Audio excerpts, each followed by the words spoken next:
Computer science videos here today to show you guys in tutorial 41 how to turn on your analytics on your account on Twitter using a computer.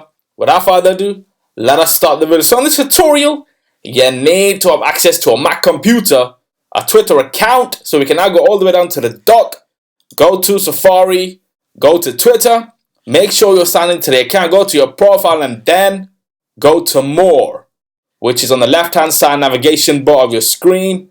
Click on more, click on analytics, which allows you to measure and boost your impact on Twitter. Turn analytics on. You can see the tweet activity, followers, cards. So turn analytics on.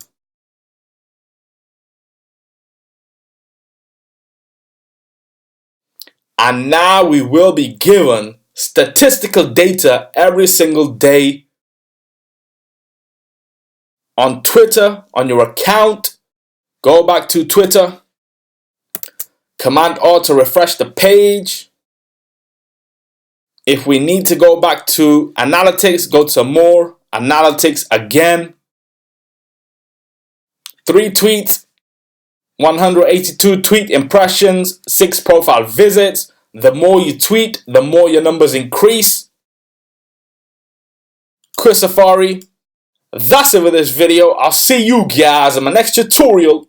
Thanks for now.